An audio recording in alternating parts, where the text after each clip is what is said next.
Start करते हैं functions के क्वेश्चंस जो कि निमसेट के डिफरेंट ईयर्स में पूछे जा चुके हैं। तो स्टार्ट कर रहे हैं हम लोग निमसेट 2008 से। निमसेट 2008 का जो पहला क्वेश्चन आया है दिख रहा है स्क्रीन पे, और ये एक स्टैंडर्ड क्वेश्चन होता है। एफ एक्स एक पॉलिनोमियल है। पॉलिनोमियल के बारे में जानते हो सब लोग। F X into F one by X is equal to F X plus F one by X. तो ये एक स्टैंडर्ड रिजल्ट होता है। वैसे तो ये याद ही होना चाहिए हमें। इसमें जो सोल्यूशन आता है एफ एक्स जो पॉलिनोमियल आती है that is plus minus X to the power N. N is a natural number plus one, ये याद होना चाहिए रिजल्ट। यूजुअली प्लस साइन ज्यादा प्रेफर करा जाता है, X to the power N plus one. लेकिन इसको एक बार प्रूफ कर लेते हैं। तो फंक्शनल रिलेशन क्या दे रखा है? फंक्शनल रिलेशन दे रखा है F X F one by X is equal to F X plus F of one by X. ये फंक्शनल रिलेशन गिवन है। यहां से हम एक काम कर रहे हैं, इस एफ एक्स को इधर ले आओ और कॉमन ले लो, तो एफ एक्स हो जाएगा, ये आ जाएगा F one by X minus one is equal to F one by X. यहां से आ जाएगा F X is equal to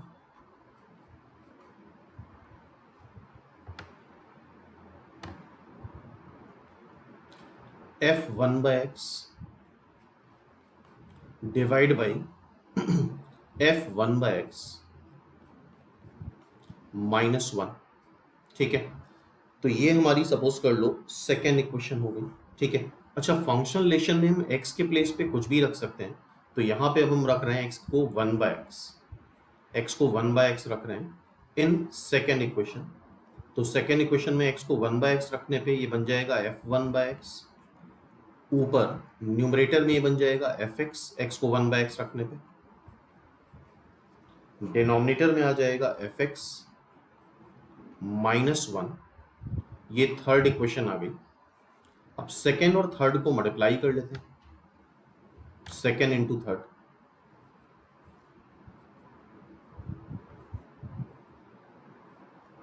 तो ये हो गया F X F one by X is equal to F one by X into F X upon F X minus one into F of one by X minus one. ठीक है, अब देखो ये पूरा कैंसिल हो रहा है। तो फाइनली क्या आ रहा है? फाइनली आ रहा है हमारे पास F X minus one into F of one by X minus one is equal to one. अच्छा, एफ एक्स एक पॉलिनोमियल दे रखा है, F X is a polynomial. Polynomial क्या होता है? पॉलिनोमियल एक n डिग्री इक्वेशन होती है। ठीक है, तो हम अगर एफ एक्स पॉलिनोमियल है तो एफ एक्स माइनस वन भी पॉलिनोमियल होगा। तो हम एज्यूम कर रहे हैं let F X minus one is G X. तो जी एक्स भी क्या हो जाएगा? पॉलिनोमियल हो जाएगा।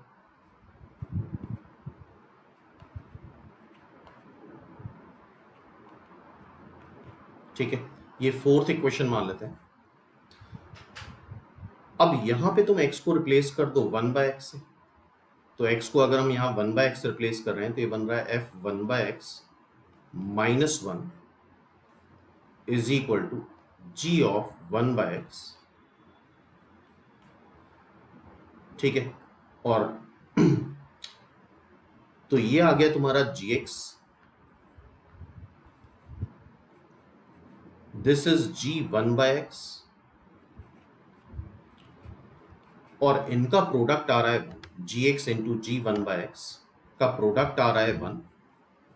अब एक ऐसी पॉलिनोमियल ढूंढनी है, सोचनी है हमें कि जी एक्स और जी वन बाय एक्स को मल्टीप्लाई करने पे वन आ जाए। तो ऐसा तभी हो सकता है जब G X X to the power N देख लो, जी एक्स अगर X to the power N है तो जी एक्स हो गया X to the power N. G one by X क्या हो जाएगा, one upon X to the power N. तो इसको मल्टीप्लाई करने पे वन आ जाएगा। क्लियर है बात?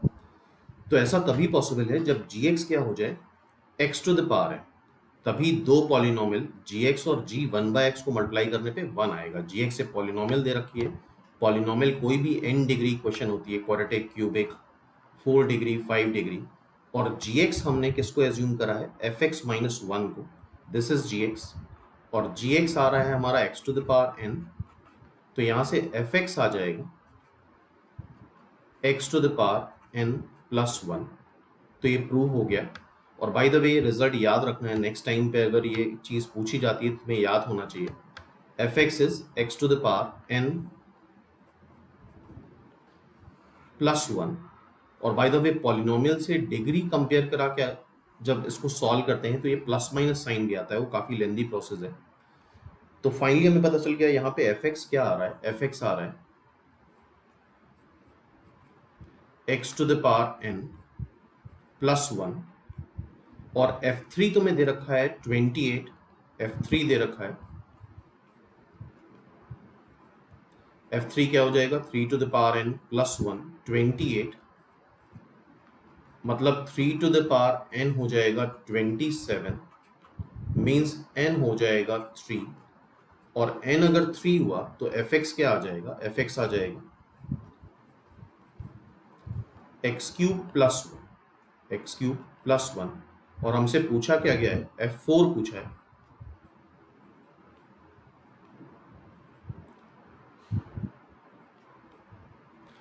ये 4 क्यूब हो जाएगा 64 plus one 65, 65 is the answer. तो नेक्स्ट टाइम से याद रखना है, अगर इस तरह का फंक्शनल रिलेशन है F X into F one by X is equal to F X plus F one by X, तो एफ एक्स क्या आता है, plus minus X to the power N plus one. ठीक है, ये एज अ स्टैंडर्ड रिजल्ट याद होना चाहिए, मैक्सिमम बुक्स में रिजल्ट लिखा होता है। ठीक है, और इसका प्रूफ हम लोगों ने देख ही लिया। नेक्स्ट क्वेश्चन देखते हैं। तो ये 2008 निमसेट का क्वेश्चन है। नेक्स्ट क्वेश्चन, सेकेंड क्वेश्चन, ये काफी अच्छा क्वेश्चन है। Number of functions from set A set में कितने एलिमेंट हैं, ए सेट में 0 1 2। इसको कैसे लिखते हैं, फंक्शन पढ़ा होगा सबने, एफ इज सच दैट, यहां पे डोमेन होता है 0 1 2 टू सेट बी, बी में 0 से लेके 7 एलिमेंट है, 0 1 2 3 4 5 6 7 एलिमेंट हो गए, such that F I is less than और equal to F J. F I मतलब क्या होता है, Y is equal to F X होता है। ठीक है, ये फंक्शन है। एफ आई मतलब एक्स की वैल्यू होगी और एफ जे भी एक्स की वैल्यू होगी, and F I is less than और इक्वल टू जे, मतलब आई और जे जो हैं एक्स की वैल्यू है, मतलब इसका पार्ट है, मतलब आई और जे या तो 0 होंगे या 1 होंगे या 2 होंगे। ठीक है, और ये y वैल्यू है, F I is less than और equal to F J, I less than J है, इस बात का ध्यान रखना है ऑर्डर का, आई जे से छोटा है।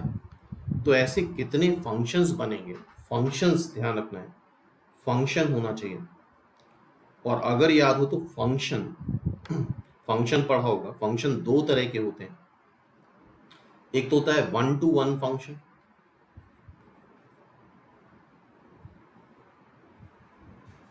सपोज कर लो यहाँ 1 2 3 एलिमेंट्स हैं, यहाँ A B C D element है। 1 to 1 में क्या होता है, हर एक की यूनिक इमेज होती है। 1 ने ए ले लिया, 2 ने 1 ने बी ले लिया, 2 ने ए ले लिए इमेज, और बी ने सी इमेज ले ली, दैट इज 1 to 1। और एक टाइप होता है मैनी वन, 1 to 1 और मैनी वन, दो तरह के फंक्शंस होते हैं। मैनी वन में क्या हो सकता है,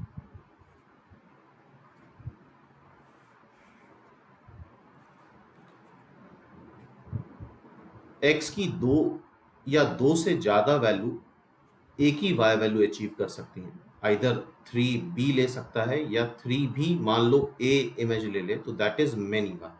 ठीक है, तो this is called many one. तो फंक्शन दो ही तरह के होंगे, one one and many one, one one and many one, one two many function नहीं होता है। ठीक है, तो ये डिटेल में आई थिंक पढ़ा होगा फंक्शन में। तो अब बात करते हैं हम इसकी क्वेश्चन की। F I is less than F J. इस डेटा को अच्छे समझना है। एक्स वैल्यूज ये हैं 0 1 2, और जो भी एक्स वैल्यूज हैं 0 1 2 उसमें आई लेस देन जे होना चाहिए, पहली बात ये याद रखनी है। और जो भी आउटपुट आ रहा है वाई वैल्यू, वो एफ आई या तो छोटा हो या बराबर हो एफ जे के। और वाई वैल्यूज जो आउटपुट है वो 0 से लेके 7 तक कितने एलिमेंट हो गए, 8 एलिमेंट हो गए। नंबर ऑफ एलिमेंट से बेसिकली मतलब होता है यहाँ 3 एलिमेंट्स हैं और यहाँ पे कितने एलिमेंट्स हैं, 8 एलिमेंट्स हैं। ठीक है, अब बात करते हैं, ध्यान से देखो, काफी अच्छा क्वेश्चन है। And this is 8c3। ये क्या लिखा है, 8c3 लिखा है, समझ रहे होगे। 8c3 प्लस 2 टाइम्स 8c2 लिखा है। दिस इज 10c3 लिखा है। तो इस क्वेश्चन का मतलब समझ में आ गया। आई जे से छोटा है और F I is less than और इक्वल टू एफ जे होना चाहिए। और F is such that A to B, A domain है, बी को डोमेन है, इसमें number of element in set A 3 है और number of element in set B 8 है। ठीक है, तो ऐसे कितने फंक्शंस बनेंगे। और फंक्शन हमने देखा दो ही तरह के होते हैं, वन वन या मेनी वन। तो अब देखो कैसे सॉल्व कर रहे हैं इसको। पहला केस लेते हैं, 1 to 1 मैपिंग।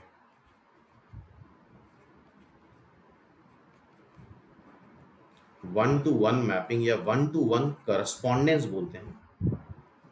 मीन्स, आराम से देखते हैं इसको,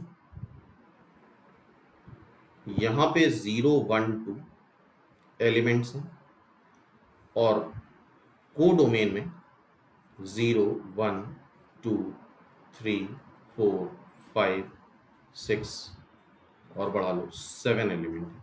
1 to 1 का मतलब क्या होता है, हर एक एक्स वैल्यू के लिए एक डिफरेंट वाई वैल्यू आनी चाहिए। हर एक एक्स वैल्यू के लिए डिफरेंट वाई वैल्यू होनी चाहिए। वाई वैल्यूज ऑब्वियसली ज़्यादा हैं, एक्स वैल्यूज कम हैं। तो 8 में से हम 3 वाई वैल्यू सेलेक्ट कर लेते हैं, 8c3। 8 में से 3 वाई वैल्यू सेलेक्ट कर लेते हैं और करस्पॉन्डिंग इनको हम दे देंगे। और ऑब्वियसली जब 1 1 है, तो अगर मैपिंग या करस्पॉन्डेंस 1 1 है, तो उस केस में फिर एफ आई एफ जे से छोटा ही होगा। एफ आई एफ जे से छोटा होगा, आई जे से छोटा होगा। क्लियर है। तो ऐसे केस में अगर परमिटेशन कॉम्बिनेशन पढ़ाओ तो 8c3 ले लेंगे। 8c3 में से कोई भी 3 वैल्यू आएंगी, जो सबसे छोटी वैल्यू आएगी वो 0 को असाइन कर लेंगे, बीच वाली वैल्यू 1 को असाइन कर लेंगे और सबसे बड़ी वैल्यू 2 को असाइन कर लेंगे। मान लो फॉर एग्जांपल जो y वैल्यूज आ गई 8c3 से, एक आ गई 2, एक आ गई 6 और एक आ गई 7, तो f0 हो जाएगा 2, f1 हो जाएगा 6 और ऑब्वियसली इंक्रीजिंग ऑर्डर में अरेंज करना है तो एक ही तरीका होगा। तो simply it's answer is 8c3। It's answer is 8c3। 1 1 mapping में इक्वलिटी कभी नहीं आ सकती, एफ आई एफ जे से छोटा होगा और हमने 3 वाई वैल्यू सेलेक्ट कर ली और करस्पॉन्डिंगली अलॉट करने का यही तरीका होगा। जो सबसे छोटी वाई वैल्यू है उसको सबसे छोटे एक्स वैल्यू को दे दो, बीच वाली वाई वैल्यू बीच वाले एक्स को दे दो, बीच वाला एक्स क्या है 1, सबसे बड़ी वाई वैल्यू सबसे बड़े एक्स को दे दो, दैट इज 2। ठीक है, now case second. Case second में क्या है, अब हम बात करेंगे मेनी वन की। मेनी वन की इस तरह से बात करेंगे। मेनी वन देखो दो तरह से हो सकता है। मेनी वन हो सकता है ऐसे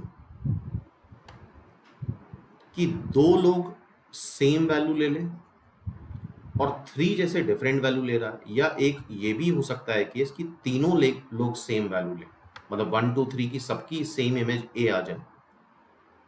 अच्छा 1 2 3 सबकी इमेज ए आ जाएगी तो उसको हम बोलते हैं कांस्टेंट फंक्शन, मतलब 1 रख रहे हैं तो भी ए आ रहा है, 2 रख रहे हैं तो भी ए आ रहा है, 3 रख रहे हैं तो भी ए आ रहा है, तो वो यूजुअली क्या बन जाएगा, कांस्टेंट फंक्शन। तो अब देखो दो केसेस मैनी वन में भी बनेंगे। मैनी वन में पहला केस हम ये बना रहे हैं, जीरो, जो एक्स वैल्यू जीरो है, it takes different value, zero different value ले, एंड जो एक्स वैल्यू 1 है एंड जो एक्स वैल्यू 2 है, ये एक्स वैल्यूज हैं, इट टेक्स, ये जो इमेज ले, it takes same image, same Y value, same image बोलो या सेम वाई वैल्यू बोलो। इसका मतलब लाइक ये हुआ 0 1 2 है, यहाँ पे 0 1 2, 0 1 2 3 4 5 6 7, ठीक है। जीरो एक डिफरेंट वैल्यू ले रहा है, कोई भी ले ले, मान लो 2 ले ली डिफरेंट वैल्यू, ठीक है। और 1 और 2 जो लें वो सेम वाई वैल्यू लें, और ऑब्वियसली फिर उससे बड़ी ही वाई वैल्यू लेंगे क्योंकि असेंडिंग ऑर्डर में होना चाहिए, आई लेस देन जे है, ठीक है। तो 8 में से कोई भी दो वाई वैल्यू सेलेक्ट कर ली हमने, 8C2 से कोई भी दो वाई वैल्यू अपने मन में सोच लो। दो वाई वैल्यू तुमने सोची, लाइक मान लो 3 एक सोची और एक सोची 5, ठीक है। तो 0 के लिए इमेज तुम F0 को दे दोगे 3, और 5 दे दोगे तुम F1 और F2 को, 5 दे दोगे F1 और F2 को, ठीक है। तो 8C2 is the answer, 8C2 is the answer. अब इसी में ही दूसरा केस भी बनेगा, 0 and 1 takes same y value,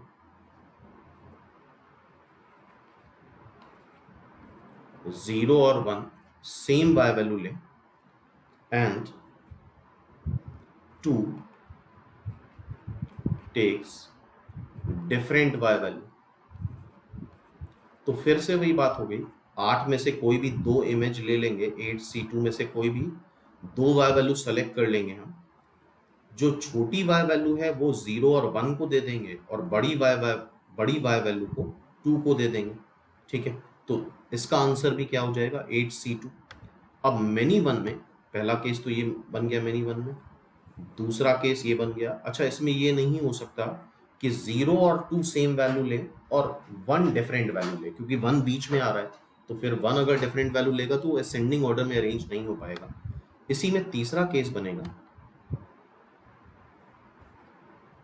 all 0 1 and 2 takes same y value,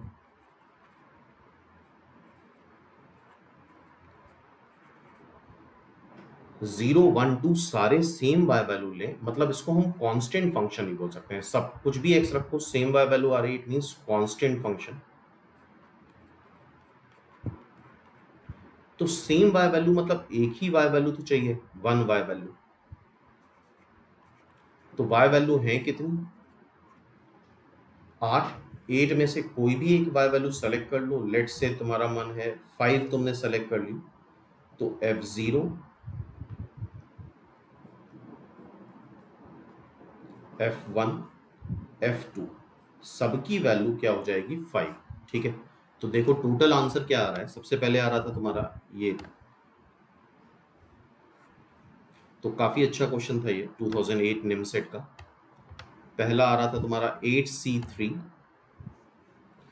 plus 8C2, ये भी 8C2 plus 8C2 plus 8C1। तो final total number of functions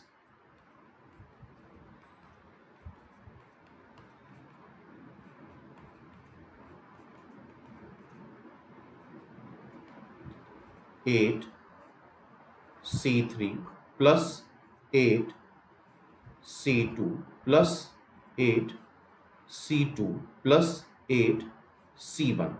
हमें पता है NCR प्लस NCR माइनस 1 होता है N प्लस 1 CR।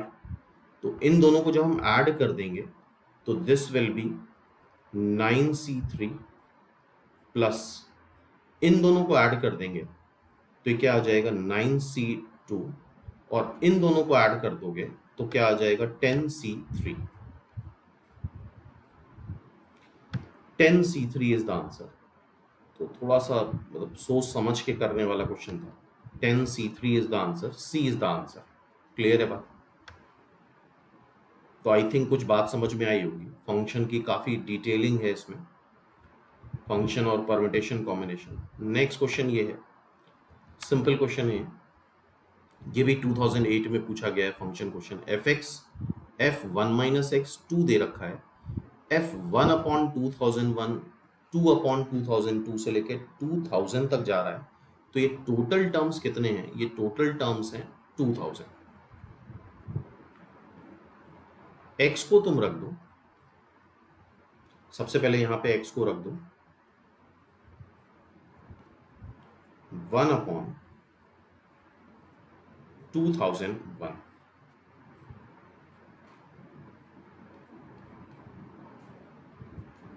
यहां पे 1 अपॉन 2001 रखा तो 1 माइनस 1 अपॉन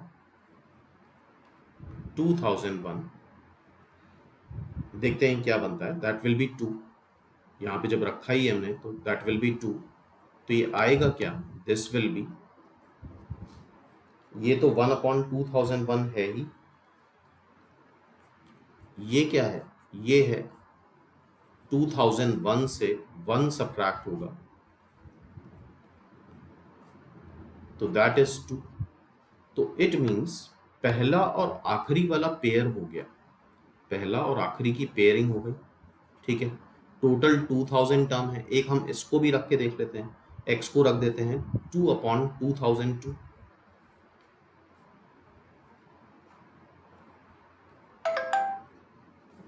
टू अपॉन 2002।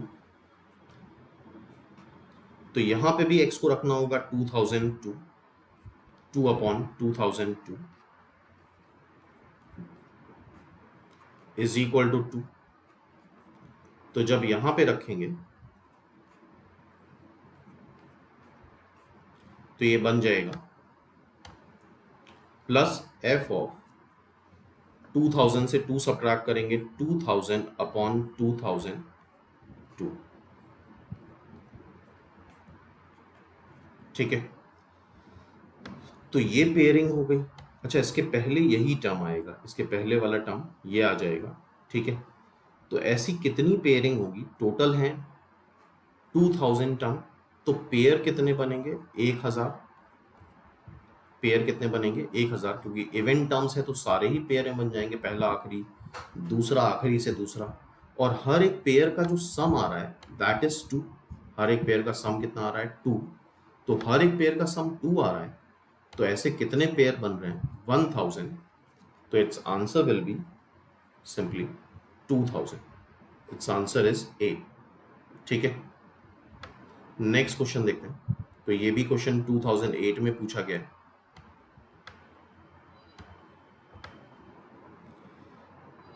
ये तो बाय द वे रिपीट हो गया है क्वेश्चन 2008 का। आई थिंक आंसर भी याद हो जाना चाहिए, 65।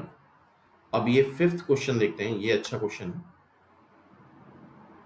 इनवर्स फंक्शन पढ़ा होगा। इनवर्स फंक्शन कब एग्जिस्ट करता है किसी भी फंक्शन का इनवर्स? जब वो बाइजेक्टिव होता है, 1 1 होता है, ऑन 2 होता है। ठीक है, अच्छा 2 to the power x strictly increasing graph होता है, ये स्ट्रिक्टली इंक्रीजिंग नेचर होता है इसका। x बढ़ाओगे तो y बढ़ेगा, x घटाओगे तो y घटेगा। ये जो लिखा है x x माइनस 1, इसको हम gx मान लेते हैं। तो fx क्या है? fx है 2 टू द पावर gx। अच्छा, 2 टू द पावर gx का बेसिक नेचर जो है वो इंक्रीजिंग है। इसका मतलब अगर gx इंक्रीज करेगा तो fx मतलब 2 to the power gx increase करेगा, and if G X decrease करेगा, पावर डिक्रीज करेगी, तो एफ भी डिक्रीज करेगा। क्लियर है? तो एफ एक्स क्या है? एफ एक्स है 2 to the power x x minus one. यहां पे जी एक्स हमने किसको एज्यूम करा है? एक्स एक्स माइनस वन को। क्लियर है? जी एक्स ये हो गया, और जी एक्स क्या दिख रही है तुम्हें? क्वाड्रेटिक दिख रही है।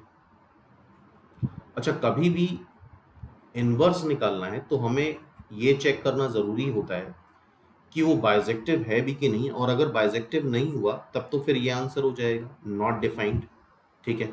अगर इसी की जगह ऐसा ही कोई आंसर दिया होता तो हमें चेक करने की जरूरत नहीं होती, लेकिन चूंकि ऐसा आंसर नहीं दे रखा है तो हमें चेक करने की जरूरत है।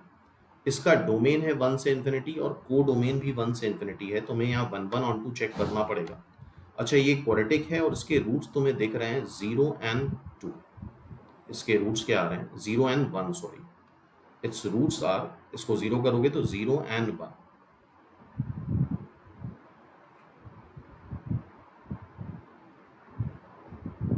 ये 1 हो गया, ये 0 हो गया। ठीक है? क्वाड्रेटिक में हमें ये पता होना चाहिए कि रूट्स के मिड पॉइंट पे ही इसका वर्टेक्स होता है। 0 और 1 का मिड पॉइंट क्या आएगा? हाफ। वैसे तो वर्टेक्स के कोऑर्डिनेट पता होने चाहिए, -b/2 से -d/4 है, और हाफ जरा यहाँ पे रख दो तो हाफ -1/4 हो जाएगा। ठीक है? अब ध्यान से देखो, ये जो क्वाड्रेटिक है जो कि पावर में थी, हाफ से बड़ा है तो ये इंक्रीज कर रहा है, मतलब if x is greater than और इक्वल टू हाफ, तो ये जो gx है ग्राफ में दिख रहा है इंक्रीजिंग है।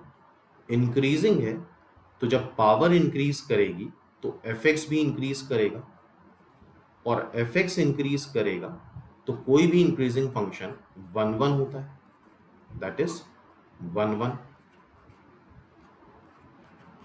ठीक है? अभी हम डिटेल में जा रहे हैं, अभी क्वेश्चन की बात बाद में करते हैं। और अगर x हाफ से छोटा है, देखो जरा, x हाफ से छोटा है तो ये जो पावर में क्वाड्रेटिक है वो डिक्रीज कर रही है। वो क्या कर रही है? डिक्रीज कर रही है हाफ से छोटे में। तो अगर x हाफ से छोटा है तो दिस इम्प्लाई gx डिक्रीज करेगा, और gx अगर डिक्रीज करेगा तो fx भी डिक्रीज करेगा। fx डिक्रीज करेगा तो fx डिक्रीजिंग फंक्शन भी क्या बन जाता है? 1 1। तो इसका मतलब ये 1 1, क्योंकि हमें बाइजेक्टिव तो बनाना ही है, बाइजेक्टिव बनाने के लिए पहले हमें इंजेक्टिव बनाना है। तो ये 1 1 कब बनेगा? जब या तो x हाफ से छोटा हो या x हाफ से, सॉरी, x हाफ से बड़ा हो या x हाफ से छोटा हो। ठीक है? अब देखो, यहाँ पे x की वैल्यू जो तुम्हें दिख रही है वो 1 से बड़ी है। ठीक है? तो अच्छी बात है, x अगर 1 से बड़ा है तो फिर से देख लो ग्राफ में, अगर x 1 से बड़ा है तो gx इंक्रीज कर रहा है, तो फंक्शन इंजेक्टिव तो हो जाएगा अकॉर्डिंग टू इट्स डोमेन। अगर जो डोमेन दे रखा है तुम्हें 1 से बड़ा है तो इंजेक्टिव तो हो जाएगा।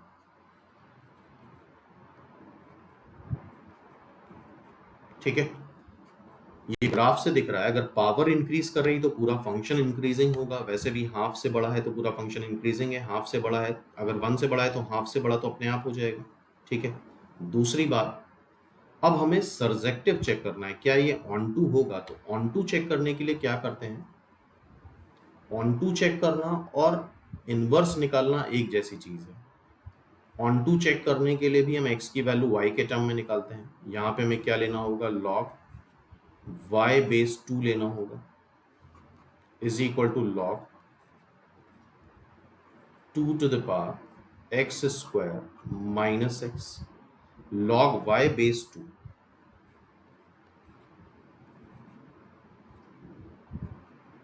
इधर मल्टीप्लाई कर दो, x square minus X log 2/2। अब देखो ये क्वाड्रेटिक बन रही है, X square minus X minus log y base 2 is equal to 0, because log 2 base 2 क्या हो जाता है, 1 हो जाता है। ऑब्वियसली ये फैक्टराइज नहीं होगा, श्रीधराचार्य फॉर्मूला लगाएंगे हम, 1 plus minus B square minus 4 A C log y base 2 upon twice A. ठीक है, अब इसको सॉल्व कर लेते हैं। 1 plus minus under root 1 plus 4 log y base 2 upon 2, ये जी वाई आ गया। ठीक है, अच्छा यही प्रोसेस होता है इनवर्स निकालने का, और यही प्रोसेस होता है बाइजेक्टिव चेक करने का। अब चूंकि x 1 से बड़ा दे रखा है, तुम्हें डोमेन वाइज देखो x 1 से बड़ा है, सर्जेक्टिव हम अभी देख लेंगे। अगर x 1 से बड़ा है तो हमें इसमें 1 में ऐड करना पड़ेगा इंटरवल, तब इनवर्स आएगा।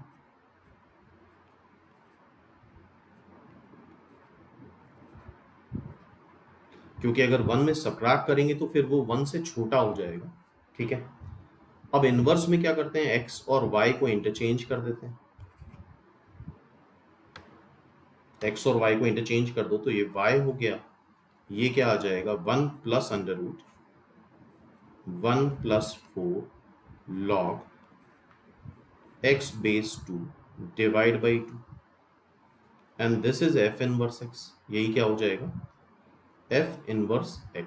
अच्छा, अभी हमने सर्जेक्टिव नहीं चेक करा, तो सर्जेक्टिव एक बार चेक करके दिखा देते हैं। चूंकि 2 की पावर x इंक्रीजिंग फंक्शन है तो पावर इंक्रीज करेगी तो y वैल्यू भी इंक्रीज करेगी। और इसमें होता यह है, अगर पावर मिनिमम है, मिनिमम पावर x वैल्यू क्या है, 1 रखोगे तो ये फंक्शन अपनी मिनिमम वैल्यू लेगा। ठीक है, और मैक्सिमम x वैल्यू क्या है, इन्फिनिटी रखने पे ये अपनी मैक्सिमम वैल्यू लेगा। तो इसकी रेंज सीधे सीधे आ जाएगी, इसकी रेंज आ जाएगी यहाँ से।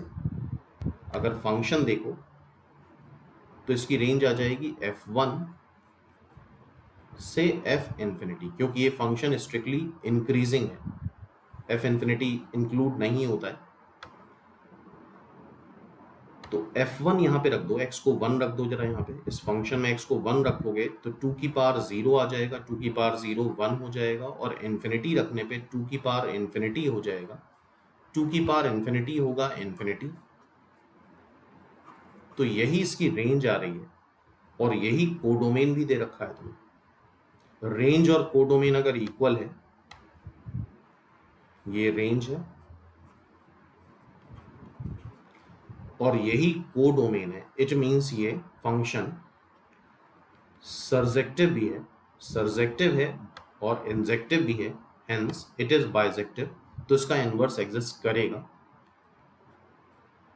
और इनवर्स एग्जिस्ट करेगा, इंजेक्टिव प्लस सर्जेक्टिव को क्या बोला जाता है, बाइजेक्टिव। और इनवर्स आ क्या रहा है देख लेते हैं एक बार, its inverse is B option.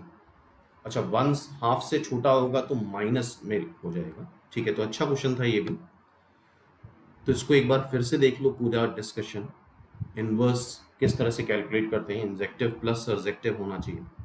इसके बाद अब नेक्स्ट लेक्चर में हम लोग 2011 के ऑनवर्ड्स 2018 तक के क्वेश्चंस देखेंगे, जो कि फंक्शंस में पूछे जा चुके हैं।